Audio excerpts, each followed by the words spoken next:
Welcome to our final part of this unit on the French Revolution and Napoleon. We're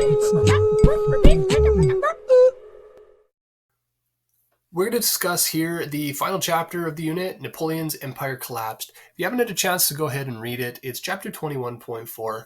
Go ahead and take a look. All right, let's take a look at this final chapter, Napoleon's Empire Collapsed. Chapter 21.4. In fact, before I go on there, let's just look at one other thing here.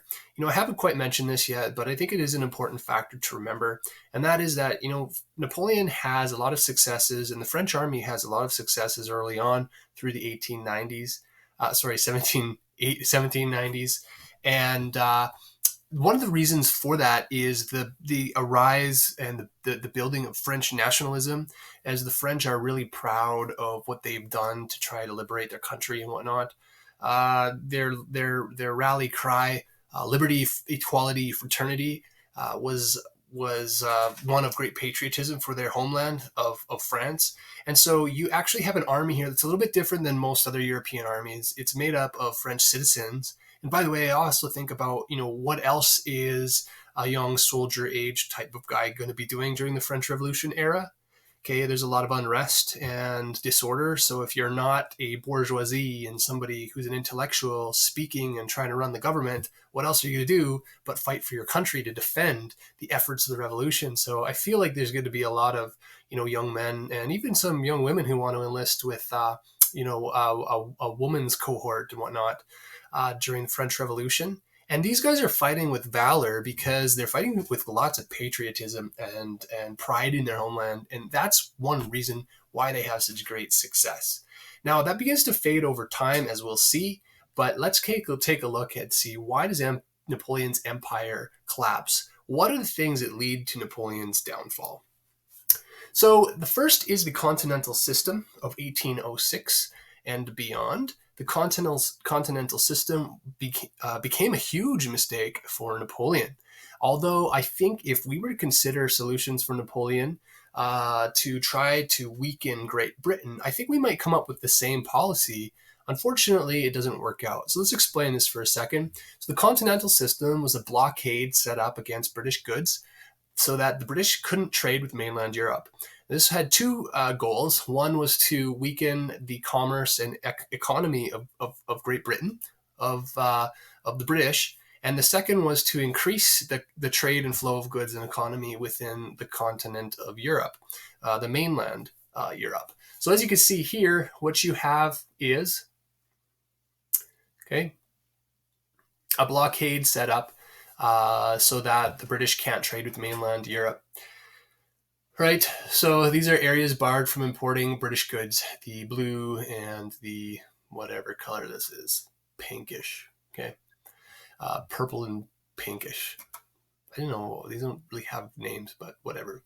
In any case, this seems like a good idea. We might try to call, that same shot if we were in power. But what ends up happening is that the British get angry. British get angry, and of course, they have the naval capacity to counter blockade mainland Europe, So they set up a counter blockade, and where the French just set up a blockade, which is a very,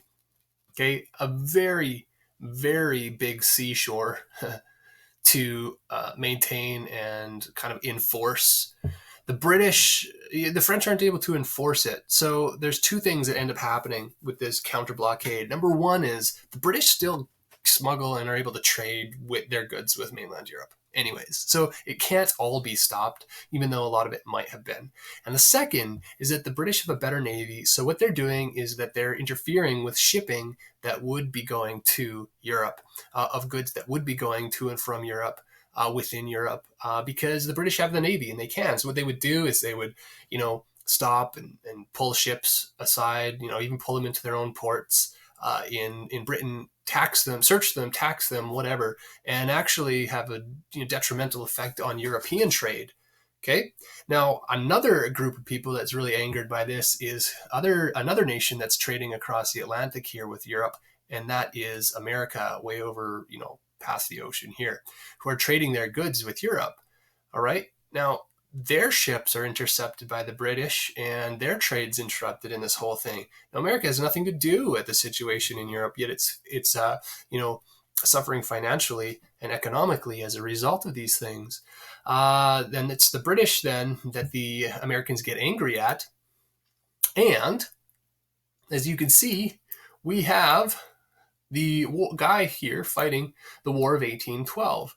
And so that's the one little time where Canada gets to fit into History 10 here. And this is because the War of 1812 was the fight of the Americans against the British in North America, namely Northern North America or British North America, which was baby Canada before Canada really, it was like, well, way before Canada existed as a dominion or a country. But in any case, they were still considered Canadian or Canadians or British North Americans. And the fact of the matter is that when the Americans came to invade Canada, Canada defended its own and put the Americans right back where they came from. So the success of the British in fighting off the Americans is something that Canadians won't forget. And something we shouldn't let Americans forget either. The War of 1812, when America really should have won, in fact, that would have been a completely different history. Had America taken over the British in North America, we would have been part of the United States right now. But they didn't, because the Canadians at the time were patriotic in their own right and able to hold off the Americans. In any case, we'll move on from that kind of segue and come back to the continental system, because over time what ends up happening is that the continental system hurts the economy of the mainland Europe. England, Britain is just too strong in their navy, in their as an economic powerhouse, as a financial powerhouse, even as we'll see a military powerhouse in the world at this time. And interestingly enough, this little island that would retain its liberty or freedom from being invaded and overrun by another imposing country would be the same situation for World War One, also the same situation for World War II, because Hitler tries to take out Great Britain and is unable to do so. And it's a good thing that there is this country here that is so well founded in law and government and well established in that, because of UK, well, in this map, United Kingdom, Great Britain, because of their political stability, they're able to kind of keep Europe sane. If it wasn't for the British, okay, of course, other mistakes by Napoleon, but if it wasn't for the British and their part to play, Napoleon might have had free reign of the whole Europe. And that would have been a completely different history as well. So, an economic reason. We go and look at another reason here. When we look at Spain, so we know that France and Napoleon had set up puppet states in various parts of Europe, and Spain was one of those. In Spain, nationalism was actually something that's on the rise. That's a concept we'll look at a little bit in a future unit, but essentially patriotism in their own cultural background of being fellow Spaniards. And so Spanish guerrillas attacked and held off the French troops as time went on.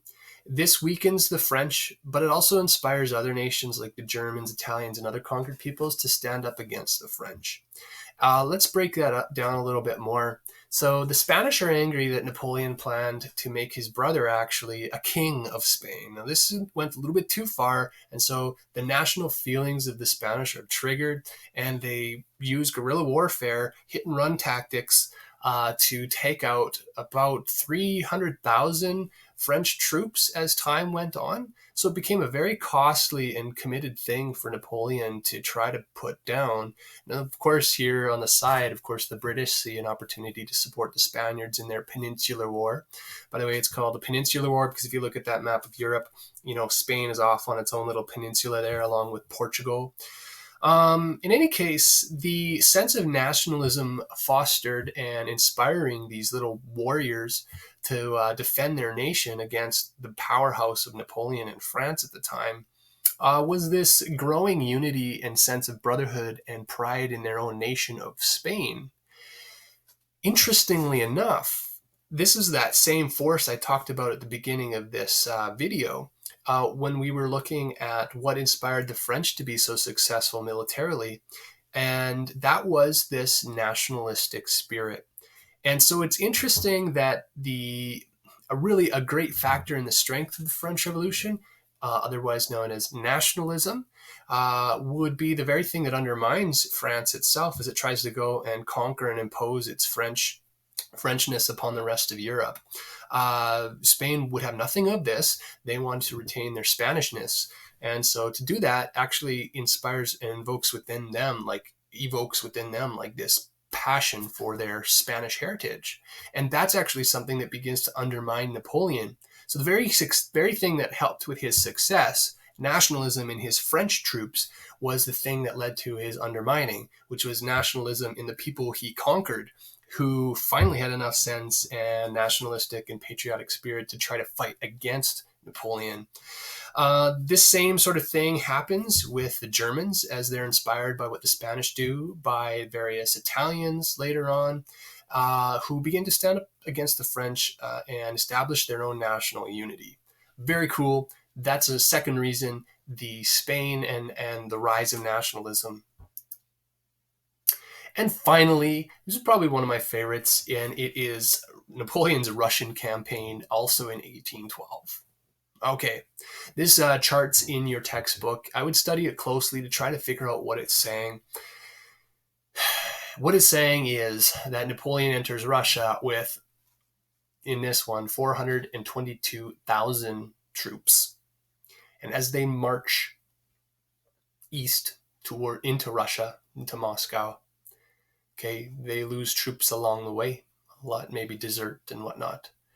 But even as they retreat, which is this pink reddish line, by the time they get back into non-Russian territory, they have only 10,000 fit to fight. And so it's a huge disaster, to say the least. Let's take a look and see what's happening here and why this is a cause of his downfall. And this is because Napoleon sets out to try to defeat Russia with a grand army of 400,000 people, one of the biggest armies to ever have been gathered, if not the biggest up to that point. I mean, prior to this, we're not talking, hundreds of thousands of people fighting in battles. But when Napoleon comes around, we're talking about 400,000, like almost 500,000 people marching in an army. And that is insane. Like, that's huge. Okay. You never had these types of sized armies in history ever. So that's a benchmark in and of itself. Now, anyways, as the Napoleon massive grand army marches into Russia, Russia can't do anything, so they retreat. And what they do is they actually do this quite successfully because they come out victorious in the end. But what they do is they scorch and burn the countryside. This is called the scorched earth policy. What that means is that when you have 500,000 people marching into a place, you have to have a supply line to supply all those guys. And a lot of times you depend upon the crops and livestock you come across as you're invading that territory.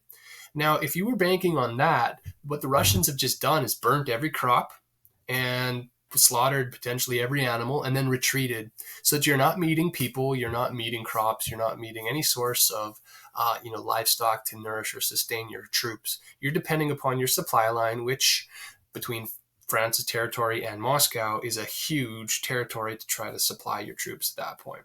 Okay, so the scorched earth policy was a good policy. It sacrificed the Russian land, so that the French couldn't benefit from it.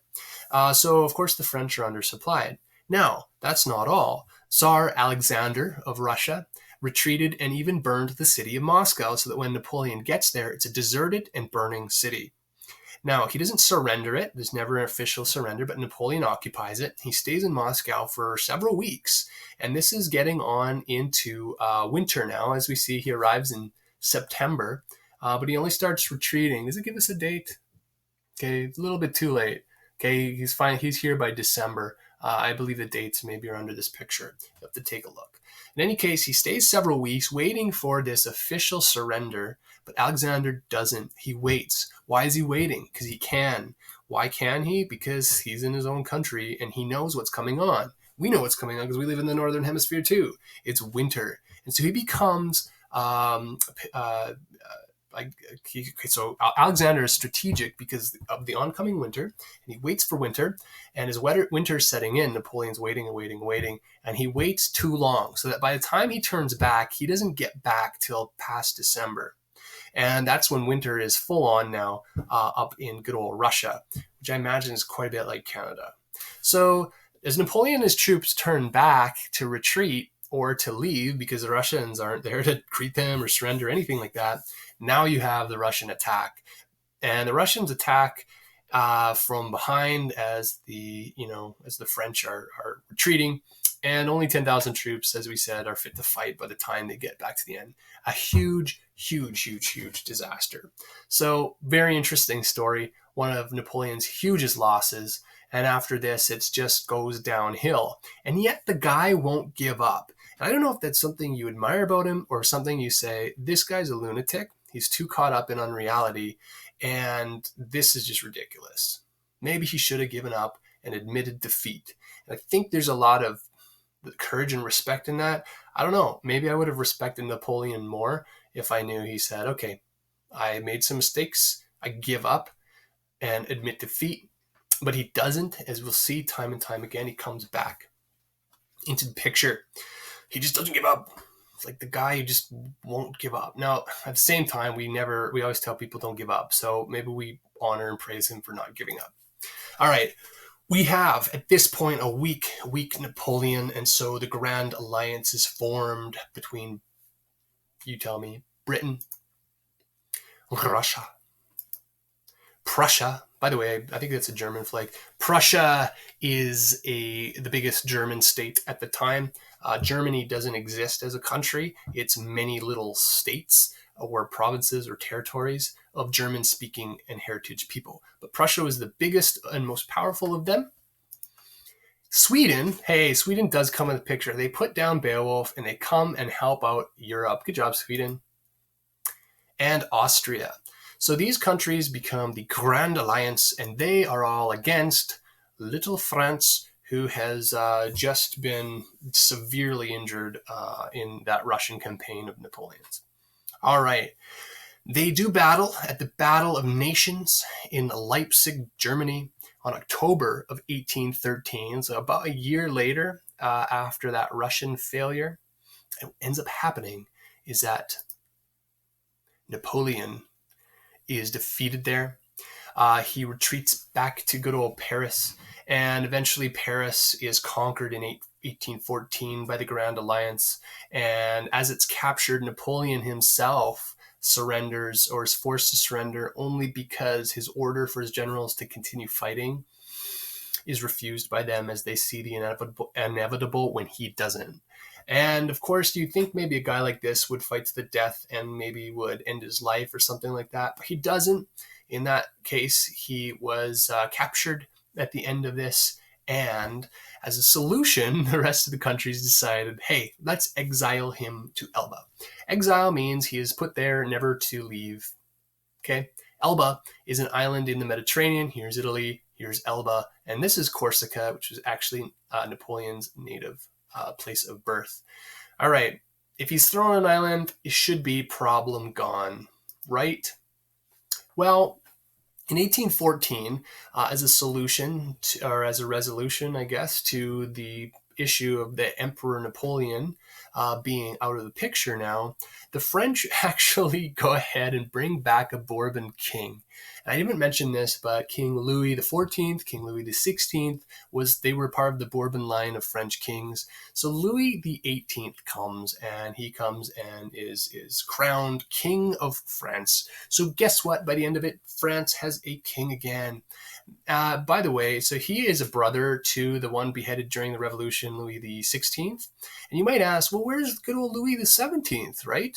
Well, sadly, Louis XVII was the son of Louis XVI. And if you remember, that royal family was in prison during the French Revolution. So he died in prison, apparently. And he was only like age 10 or something like that. So we have good old Uncle Louis, of course, Louis XVII, Louis XVIII ruling France, and he rules 1814 for only 9 months. Because why? Napoleon escapes. He had gathered an army of supporters and deserting soldiers. As you know, he reaches France's shores, and France's army deserts France to join their great general again. He has this victorious return from Elba and retakes the power from France, or from Louis the 18th here after only 9 months in power. Okay, he's welcomed by thousands of French people. His army swelled with men as he marched toward Paris, and Louis flees. Napoleon's again emperor, and hey, problem is back. That's why it's a good question here: is what should you have done with Napoleon when he was in your grasp? Put him in a dungeon, never to leave. He's like one of those guys that he just poses a perpetual threat as long as he exists in the world. Elba wasn't a good idea.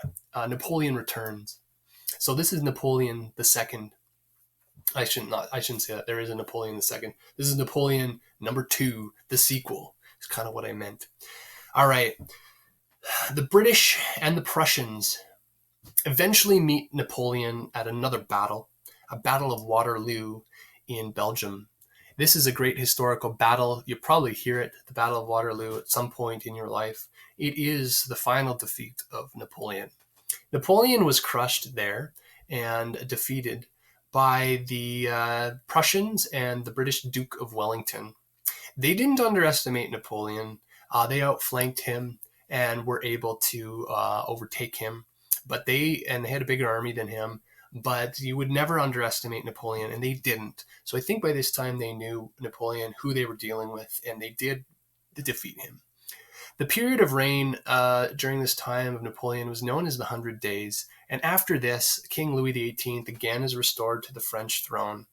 What happens to Napoleon? Well, again, another question might be, what should you do with Napoleon after round 2? Well, maybe execute him, but I think they show mercy for whatever reason, and maybe it's more torture for Napoleon to never again achieve power or something. So maybe it was more strategic, because where did they end up setting him? Look at this. They send them to St. Helena, this tiny little island, like in the middle of the ocean.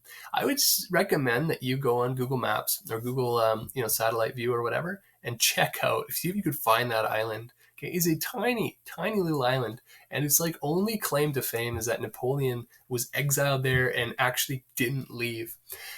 This time he wasn't an escapee from his exile, and he dies there in 1821 of a stomach cancer or ailment, possibly from poisoning. There's speculation about this whole thing. Now, his devastating mark on Europe would go ahead and launch the Congress of Vienna in 1814. And the Congress of Vienna would be the meeting of diplomats and countries from around Europe to celebrate the putting down of Napoleon and his disastrous effect upon Europe, but also with the goal of redrawing and restoring the map of Europe to a sense of what it was before the French Revolution ever happened.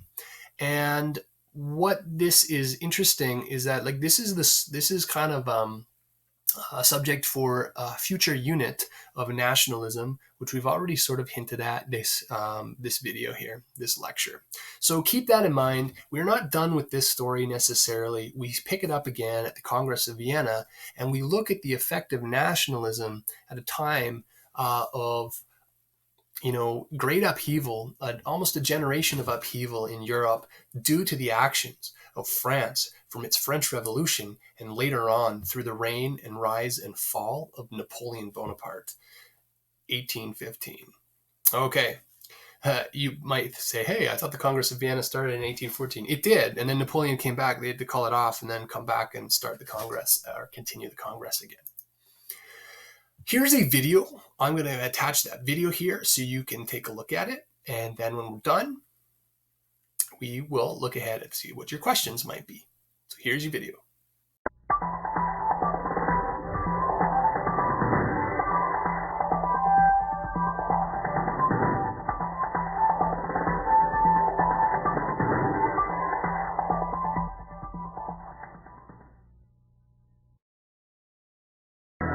out of a small island nation came a man driven by ruthless ambition.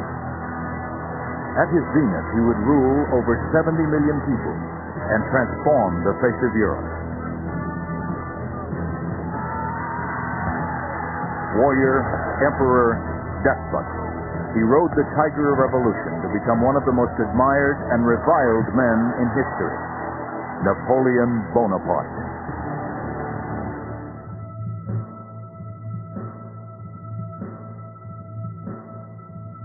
Born in August 1769, Napoleon was the second of 8 surviving children. As a child, he is shy, moody, and soft-spoken. Still, his parents have high hopes for their young son. In 1799, at age 10, he's enrolled in the French military school at Brienne. There, his schoolmates mock and make fun of his small size and thick Italian accent, a memory that will haunt Napoleon and shape his character in the years to come. Still, he shows a talent for leadership and for organizing war games. At 15, Napoleon transfers to France's most prestigious military academy, the École Militaire in Paris. A year later, he graduates 42nd in a class of 56.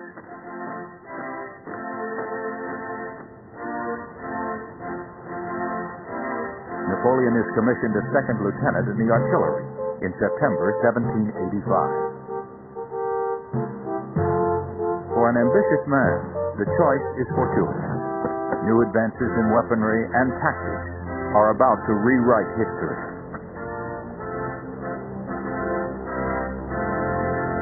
He plans to use his skill to drive the French out of his native Corsica until a much larger drama overtakes him. The first wave of revolution sweeps through France, and one of the great debates of the age, monarchy versus democracy. On one side sit a privileged few, living in the lap of luxury as they have for centuries. Noblemen and aristocrats are indifferent to the suffering of thousands of their countrymen who died of poverty and starvation. On the other side, philosophers, like Jean-Jacques Rousseau, are spreading radical new ideas about human rights and rallying around the cry, liberty, equality, fraternity. On August 10, 1792, anger in the streets boils over. A mob invades King Louis XVI's palace. With them march sections of the Paris National Guard. From the beginning, it is obvious blood will flow, and Napoleon is there to witness it.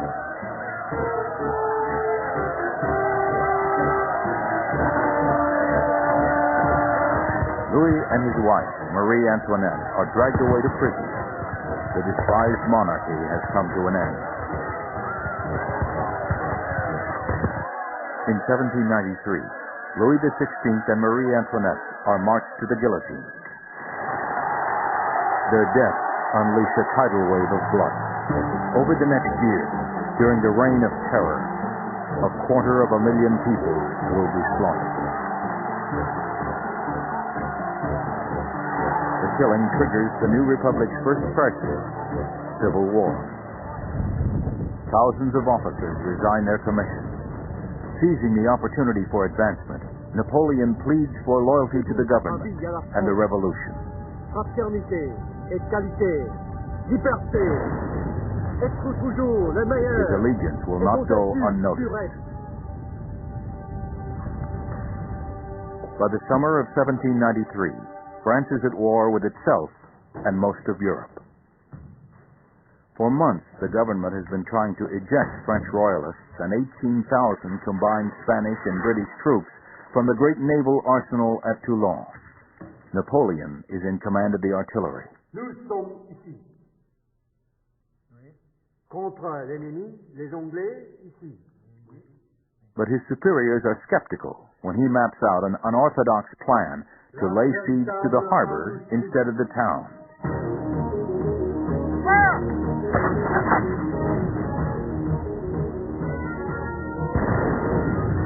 48 hours later, to save their ships, the British withdraw.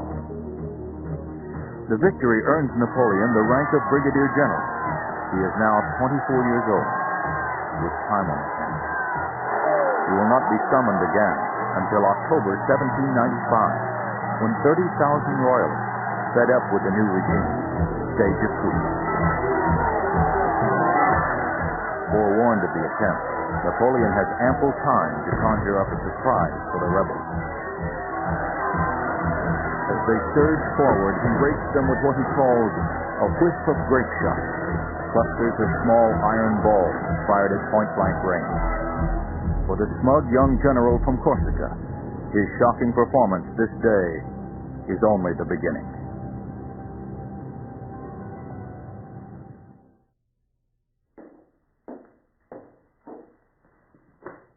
By the age of 26, Napoleon Bonaparte has ridden the tide of revolution to the pinnacle of success.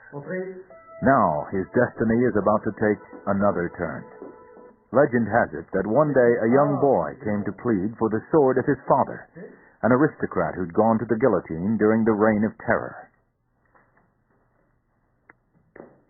With him was his mother, Josephine de Beauharnais. More likely, Napoleon met Josephine through a fellow officer, one of Josephine's many lovers.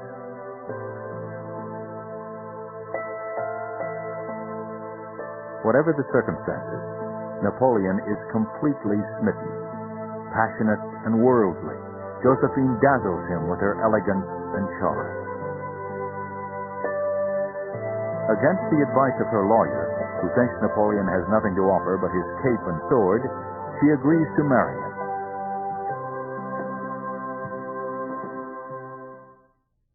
France is surrounded by enemies. Afraid the spirit of revolution will spread, Britain is spoiling for a fight.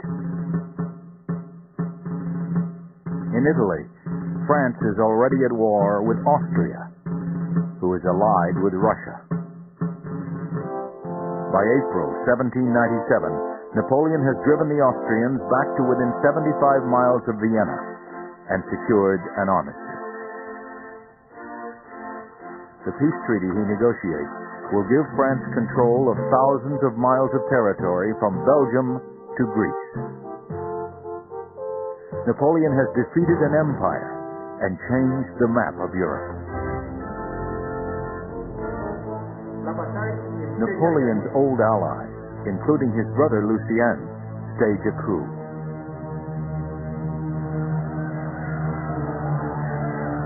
Backed by Napoleon's troops, they seize control of the government without firing a shot.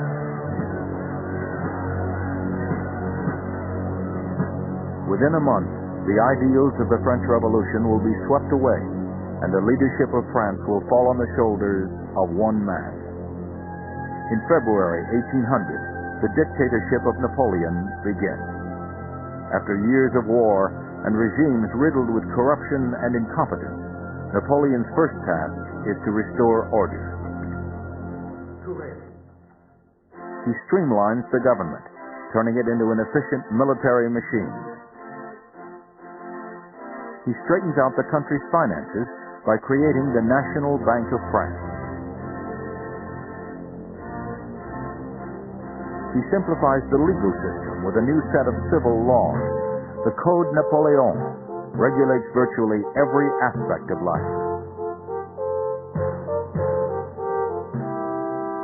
Though not a believer, he reopens the churches banned during the Revolution.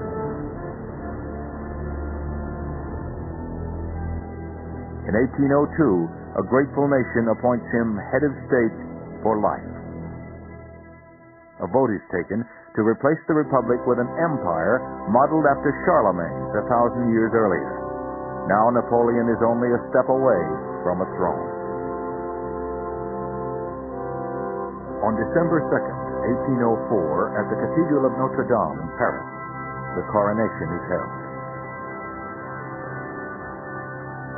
Dressed in the sumptuous cloak of royalty, Napoleon has brought Pope Pius VII from Rome to preside. But at the crucial moment, Napoleon astounds the Pope by taking the crown out of his hands and placing it on his own head. Then the Emperor of France makes Josephine his empress. The self-styled Roman emperor is master of all France. By age 40, Napoleon Bonaparte's empire has reached its zenith. He controls the destiny of 70 million people by force of will and personality. But without an heir, the empire is doomed. His marriage to Josephine has spawned countless rumors of infidelity, but no offspring. After a terrible fall from a balcony years earlier, she's unable to bear children. In April 1810, Napoleon marries Marie-Louise, the pretty 18-year-old daughter of his former enemy, the Emperor of Austria. Within a year, she gives birth to a son. Overjoyed, his father dubs him the King of Rome. His birthright will be a capital worthy of an empire. Paris, Napoleon decrees, will be something fabulous and unprecedented. He commissions 3 new bridges over the Seine and 2 new monuments. The Arc de Carrousel commemorates the heroic achievements of his Grande Armée. But while Paris glitters, Napoleon's own luster is fading. In a series of paintings, Francisco Goya documents the horrors of French occupation in Spain. In Paris, discontent is also growing. Feeding Napoleon's ambitions has cost France untold millions and an appalling number of lives. Now, many believe the price is too high. After several assassination attempts, the pressure is mounting.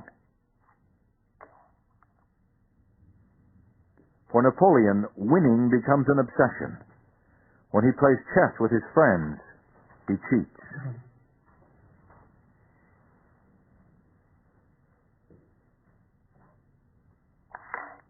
Convinced he's infallible, he'll soon make one of the biggest mistakes of his life.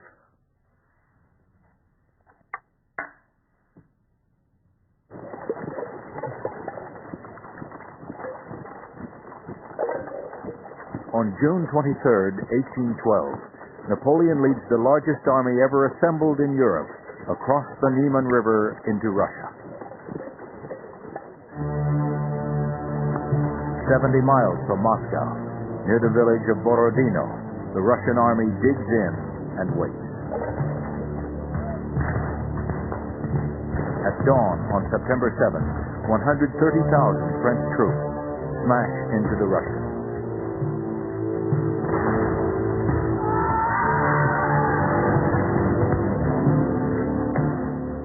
Finally, exhausted, the Russians withdraw.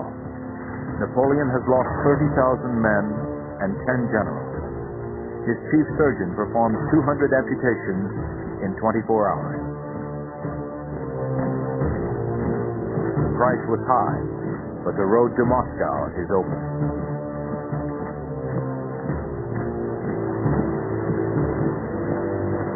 When Napoleon arrives, he finds the city deserted.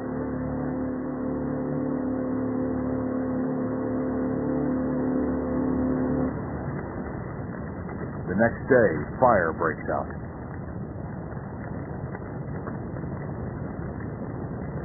Two-thirds of Moscow is destroyed by arson. For 5 weeks, Napoleon waits for the Tsar to surrender. But Alexander has a cunning scheme of his own. The Russian winter is closing in. His food supplies dwindling, Napoleon bitterly orders the long march home. Now the Russians launch their cruelest attack.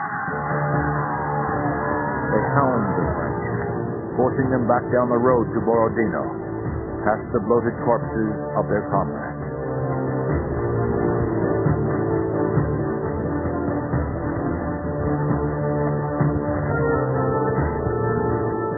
Temperatures plummet to nearly zero. Food runs out. Stragglers freeze and die, while Napoleon rides comfortably in his carriage, eating 3 meals a day.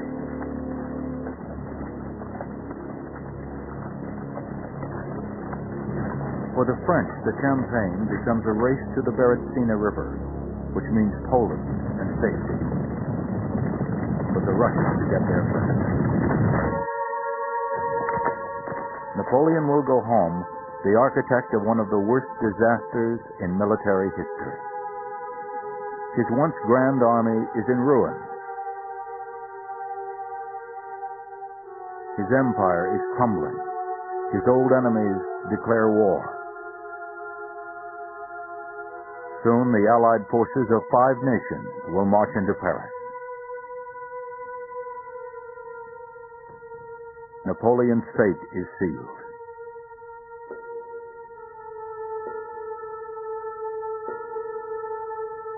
Life is unbearable for me, he tells a comrade. In his darkest hour, he contemplates suicide and asks his doctor to concoct a poison. The poison is strong enough to kill 2 men. But his body rejects it. Napoleon had wanted to leave life. Now instead, he must leave France.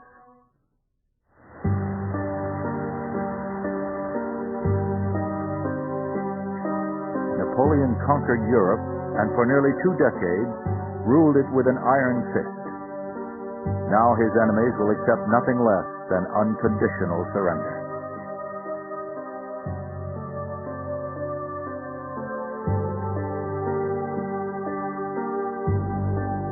On April 6, 1814, a humiliated emperor abdicates. 2 weeks later, Napoleon leaves Fontainebleau for the last time. 600 loyal troops and 4 cannons will follow him into exile.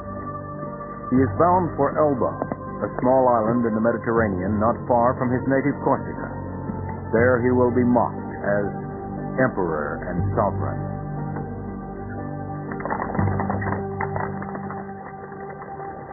Napoleon's departure signaled a return to monarchy and the dark days before the Revolution. With the stroke of a pen, Louis XVIII restores France to its former borders and abolishes the empire. But for some, there's no turning back. After 10 months on a 38-square-mile island of scrub-covered mountains, Napoleon is getting bored. By early 1815, word reaches him that much of France, including the military, would cheer his return. Though it's a long shot, Napoleon can't resist the opportunity to recover his old glory. In March, he escapes from Elba aboard a boat disguised as an English brig and makes a dash for Paris. Along the way, every regiment sent by the king to arrest him joins him. When the news reaches the palace, Louis flees. Now the people openly embrace their former emperor. Napoleon promises to save France, to roll back the calendar to the days of the Revolution, to restore liberty, equality, and fraternity. Meanwhile, in Vienna, Napoleon's enemies have been busy carving up his empire. When news of Napoleon's return reaches them, they officially declare him an outlaw. Immediately, the Duke of Wellington heads for Belgium to join up with Field Marshal Gebhard Blücher and the Prussians. Although they outnumber Napoleon almost 2-1, Wellington is too smart to underestimate his opponent. Having Boney in command is worth 40,000 men, he remarks. On the 18th, the French and the British face each other along a 3-mile ridge.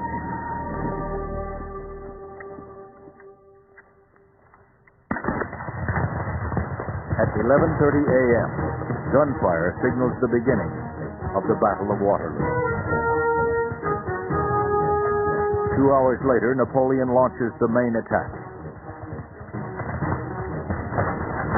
But his men line up in an outdated formation that presents Wellington with a perfect target. British form into 20 squares interspersed with cannon. For the next 2 hours, waves of French cavalry break and die on the British line.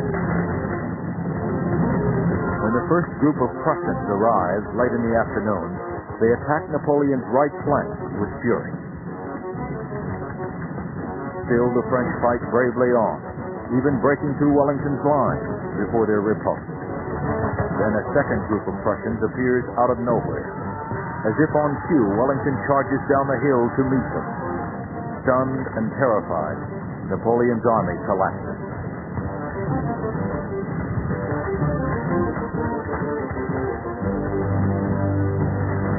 It cost Wellington 20,000 men to win the Battle of Waterloo.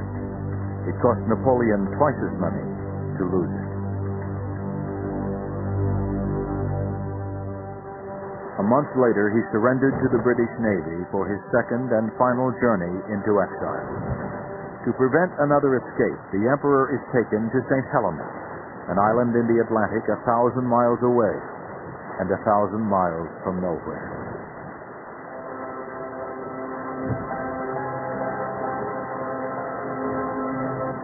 In the spring of his 6th year on St. Helena, his health deserts him. Racked by razor-sharp pains in his stomach, he dictates his last will and testament.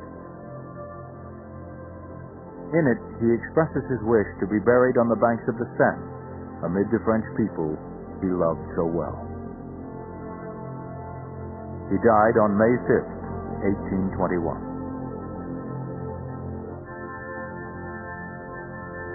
Today, he lies in state at the military church Les Invalides in Paris, a fitting tribute to an extraordinary man.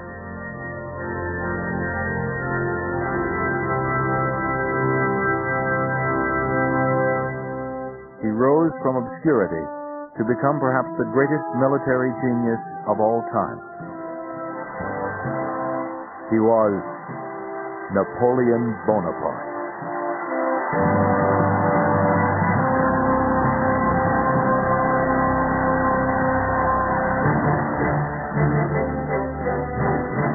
Don't go away. Questions, activities, and resources for Napoleon are coming right up.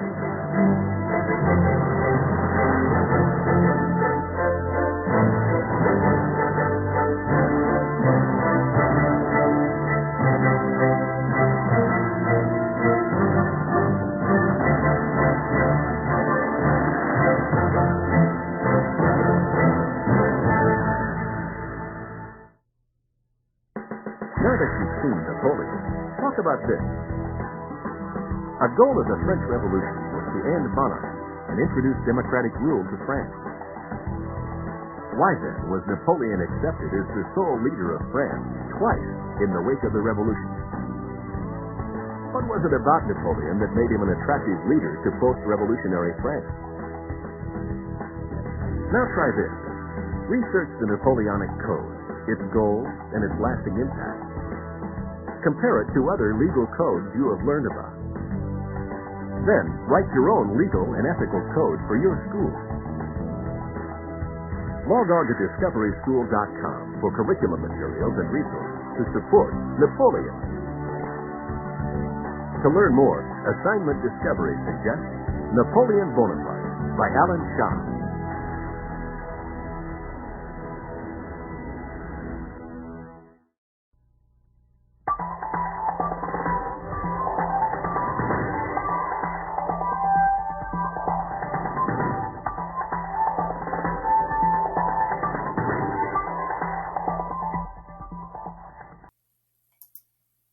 Here are your questions. Go ahead and see what you can do to answer these. Find a way to mentally note or write these down, and we'll review them shortly.